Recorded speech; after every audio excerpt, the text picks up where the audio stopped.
అందరికీ నమస్తే అండి. బొత్స సత్యనారాయణ గారు, ధర్మాన ప్రసాదరావు గారు దాదాపుగా 35 ఏళ్ల రాజకీయ అనుభవం. వైఎస్ఆర్ కాంగ్రెస్ పార్టీలో కీలక నేతలు.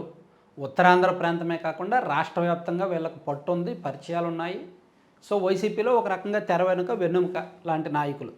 ఈ మధ్య బాగా యాక్టివ్ అయ్యారు. వైసీపీలో కీ రోల్లో ఉన్నారు. బొత్స సత్యనారాయణ గారు ఎమ్మెల్సీ అండ్ శాసనమండలిలో ప్రతిపక్ష నేత. వీళ్ళిద్దరూ ఆ పార్టీనే ఇరుకున పెట్టారు. ఎందుకంటే వీళ్ళు గతంలో మాట్లాడిన మాటలు ఇప్పుడు సోషల్ మీడియాలో వైరల్ అవుతున్నాయి. జగన్మోహన్ రెడ్డి గారిని ఉద్దేశిస్తూ వాళ్ళు చేసిన వ్యాఖ్యలు. రాజకీయాల్లో సర్వసాధారణంగానే వ్యక్తులు పార్టీల నుంచి పార్టీలు మారడం సహజమే. ఇప్పుడు వైసీపీలో ఉన్న వాళ్ళు చంద్రబాబు గారిని తిడతారు, రేపు పొద్దున వాళ్ళే టీడీపీకి వెళ్ళిన తర్వాత జగన్మోహన్ రెడ్డి గారిని తిడతారు. ఇప్పుడు జూపూడి ప్రభాకర్ రావు గారు ఉన్నారు. ఆయన గతంలో వైసీపీలో పనిచేశారు ఫస్ట్. అప్పుడు రోజు ప్రెస్ మీట్ పెట్టి చంద్రబాబు గారిని విమర్శించేవాళ్ళు. ఆయనే 2014లో టీడీపీ గెలిచాక 2015లో టీడీపీలో జాయిన్ అయ్యి ఆ 4 ఏళ్ళు వైసీపీని విమర్శించారు, జగన్మోహన్ రెడ్డి గారిని విమర్శించారు. ఆ తర్వాత ఆయనే 2019లో వైసీపీ వచ్చాక ఆయన వైసీపీకి వెళ్ళి మళ్ళీ టీడీపీని విమర్శించడం మొదలుపెట్టారు.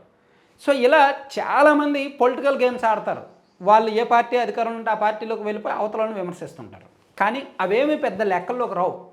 కానీ ధర్మాన ప్రసాదరావు గారు, బొత్స సత్యనారాయణ గారు స్ట్రాంగ్ కామెంట్స్ చేశారు. చాలా గట్టిగా జగన్మోహన్ రెడ్డి గారిని వ్యతిరేకించారు వీళ్ళిద్దరూ. ఎప్పుడు వైసీపీ పార్టీ 2011-12 ఆ టైంలో ఆవిర్భవించింది. అప్పుడు జగన్మోహన్ రెడ్డి గారి మీద సిబిఐ కేసులు ఉన్నాయి. సో ఆయనకు మద్దతుగా కొంతమంది వెళ్ళారు, కొంతమంది వెళ్ళలేదు. అప్పుడు రాష్ట్రంలో కాంగ్రెస్ పార్టీ అధికారంలో ఉంది. కాంగ్రెస్ పార్టీలో ధర్మాన ప్రసాదరావు గారు, బొత్స సత్యనారాయణ గారు లాంటి వాళ్ళు కీలకమైన నాయకులుగా ఉన్నారు. అప్పట్లో బొత్స గారు పిసిసి అధ్యక్షుడిగా ఉన్నారు అండ్ మంత్రిగా ఉన్నారు. ధర్మాన ప్రసాదరావు గారు కీలకమైన మంత్రిగా ఉన్నారు. ప్రభుత్వంలో నెంబర్ 2, నెంబర్ 3 పొజిషన్లో ఉన్నారు ఉమ్మడి ఆంధ్రప్రదేశ్లో. అప్పుడు వాళ్ళు జగన్మోహన్ రెడ్డి గారిని ఉద్దేశించి చాలా దారుణమైన కామెంట్స్ చేశారు. అవన్నీ ఇప్పుడు టీడీపీ వాళ్ళు బయటకు తీసుకొస్తున్నారు. ఎందుకు? జగన్మోహన్ రెడ్డి గారి నైజాన్ని మేము చెప్పడం కాదు, వాళ్ళ నాయకులే చెప్పారు గతంలో అని. ఇదిగోండి, నిన్న విజయనగరంలోని తెలుగుదేశం పార్టీ ఆఫీసులో ఎంపీ కలిశెట్టి అప్పలనాయుడు గారు కొన్ని బొత్స సత్యనారాయణ గారు, ధర్మాన గారు గతంలో మాట్లాడిన అంశాలు ప్రచురించారు. ఇవన్నీ విస్తృతంగా జనంలోకి వెళ్తాయి. ఎందుకంటే వాళ్ళు చేసిన కామెంట్లు అటువంటి. ఉదాహరణకు చూడండి, ధర్మాన ప్రసాదరావు గారు వీడియో ఇప్పటికీ మనందరికీ కూడా చూస్తుంటాం, హైలైట్ అవుతుంటుంది. ఇప్పటికీ మీకు సోషల్ మీడియాలో దొరుకుద్ది. 5 ఏళ్లలో 67 కంపెనీలు రిజిస్టర్ చేసిన పెద్ద మనిషి జగన్మోహన్ రెడ్డి. దేశానికి స్వాతంత్రం వచ్చాక ఇన్ని రిజిస్టర్ చేయించిన ఏ వ్యాపారస్తులైనా దేశంలో ఉన్నారా? ముఖ్యమంత్రి అనే ఉద్యోగం వస్తే రాష్ట్ర ప్రభుత్వంలో వ్యాపారం బాగా చేసుకోవచ్చని, ఇంకా సంపాదించుకోవచ్చని అనేది ఈ వ్యాపారస్తుడి తాపత్రయం అంతా. జగన్ చేసే వ్యాపారానికి కాంగ్రెస్ పార్టీ ఒప్పుకోదు అని ధర్మాన ప్రసాదరావు గారు మంత్రిగా ఉన్నప్పుడు జగన్ గారి గురించి చేసిన వ్యాఖ్యలు. దీన్ని ఇప్పుడు ఎందుకు తీసుకొస్తున్నారంటే జగన్మోహన్ రెడ్డి గారి నైజం ఇటువంటిది, ఆయన వ్యక్తిత్వం ఇటువంటిది, ఇది సాక్షాత్తు ఆ పార్టీలో నాయకులే చెప్పారు అని టీడీపీ వాళ్ళు హైలైట్ చేస్తున్నారు.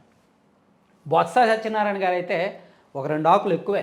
ఒకసారి కాదు, 2 సార్లు కాదు, ఒక 10 సార్లకు పైగా ఆయన జగన్మోహన్ రెడ్డి గారిని తీవ్రంగా విమర్శించారు. ఇదిగోండి, మీ బంగళాలను చూపించండి. జగన్కు క్రిమినల్స్తో సంబంధాలు ఉన్నట్లు ఒక్కొక్కటి బయటకు వస్తున్నాయి. తన కులం పేదరికం అంటున్న జగన్ సామాన్యుల గురించి ఆలోచించే వ్యక్తి అయితే హైదరాబాద్ లోటస్ పాండ్, బెంగళూరు పులివెందుల్లో బంగ్లాలు ఎలా నిర్మించుకున్నారు? లోటస్ పాండ్లోని జగన్ బంగ్లాను మీడియాకు చూపించి దానిపై వచ్చిన ఆరోపణలో వాస్తవం లేదని నిరూపించుకోవాలి అని చెప్పి బొత్స సత్యనారాయణ గారు సవాల్ చేశారు. విజయనగరంలో మా ఇల్లు నేను చూపిస్తాను, హైదరాబాద్లో లోటస్ పాండ్ మీరు చూపించండి అని. అలాగే ఆయన క్రిమినల్స్తో సంబంధాలు ఉన్నాయని కూడా చెప్పారు.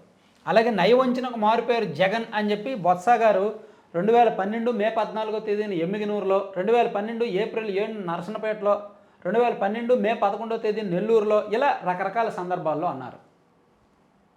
అలాగే జగన్ది చిన్నప్పటి నుంచి కూడా నేర ప్రవృత్తే అని మరోసారి, జగన్ది చిన్నప్పటి నుంచి నేర ప్రవృత్తి, ఆయుధ విక్రేతలతో ఆయనకు స్నేహం సాన్నిహిత్యం ఉన్నాయి, ఆర్థిక నేరాల్లో కూరుకుపోయిన జగన్ వాటి నుంచి జనం దృష్టిని మళ్లించేందుకు ఎమ్మెల్యేలు పార్టీలోకి వస్తున్నారనే డ్రామాలతో హడావుడి సృష్టిస్తున్నారు అని హైదరాబాద్లో ఒక ప్రెస్ మీట్లో బొత్స గారు మాట్లాడారు. అలాగే దోచుకున్నది మళ్ళీ దాచుకునేందుకే రాజకీయాల్లోకి అని చెప్పి బొత్స సత్యనారాయణ గారు మాట్లాడిన అంశాలు కూడా, చిరంజీవి గారు మాట్లాడిన అంశాలు, బొత్స గారు మాట్లాడిన అంశాలు కూడా ఇక్కడ హైలైట్ చేశారు. అలాగే రకరకాల సందర్భాల్లో ప్రజాస్వామ్యంలో జగన్ లాంటి వారు ప్రమాదం అని 2015 మే 24న ప్రెస్ మీట్లో కూడా మాట్లాడిన అంశాలు. సో ఇవన్నీ ఇప్పుడు ఎందుకంటే చెప్తున్నారు, జగన్మోహన్ రెడ్డి గారి వ్యక్తిత్వం అటువంటిది. ఆయన క్రిమినల్స్తో సంబంధాలు నడుపుతుంటాడు. ఆయన ఒక ఆర్థిక నేరగాడు. ఆయన నైజం మంచిది కాదు, వ్యక్తిత్వం మంచిది కాదు అని టీడీపీ వాళ్ళు చెప్పే క్రమంలో, జనాలకు చెప్పే క్రమంలో వైసీపీలో ఉన్న నాయకులు గతంలో చేసిన వ్యాఖ్యలను వాడుకుంటున్నారు. వాటినే సాక్ష్యాలుగా చూపిస్తున్నారు. వాళ్ళే మాట్లాడుకుంటున్నారు అని. సో దీనివలన ఒక రకంగా వైసీపీ డిఫెన్స్లో పడింది. పాపం వాళ్ళకి బొత్స సత్యనారాయణ గారు మొదటి రోజు అచ్చెన్నాయుడు గారు వచ్చి మాట్లాడిన వెంటనే బొత్స గారు వచ్చి కన్నీళ్ళు పెట్టుకున్నారు, ఎమోషన్ అయిపోయారు. ఆ తర్వాత ఇప్పుడు వీళ్ళు రోజు తగులుకున్నారు. ఒకరోజు పయ్యావుల కేశవ్ గారు, ఒకరోజు అనిత గారు, నిన్నేమో నిమ్మల రామానాయుడు గారు, కలిసెట్టి అప్పలనాయుడు గారు, అందరూ రోజు తగులుకున్నారు. మరి దీనికి కౌంటర్ లేదుగా బొత్స గారి దగ్గర, దీనికి సమాధానం ఉండదుగా. ఆ రోజంటే ఏడ్చారు, ఇంకేమంటారు? ఎందుకంటే ఆయన చేసిన వ్యాఖ్యలే ఇవన్నీ. సో ఇట్లా ఇప్పుడు బొత్స గారు, ధర్మాన గారు వైసీపీలో ఇప్పుడు కీలకంగా ఉంటూ, పార్టీకి బలంగా ఉంటూ, గతంలో వాళ్ళు చేసిన పనుల కారణంగా పార్టీకి బలహీనంగా మారారన్నమాట. పార్టీ ఇప్పుడు సమాధానం చెప్పుకోలేని పరిస్థితుల్లోకి వెళ్ళిపోయిందన్నమాట వాళ్ళిద్దరి కారణంగా.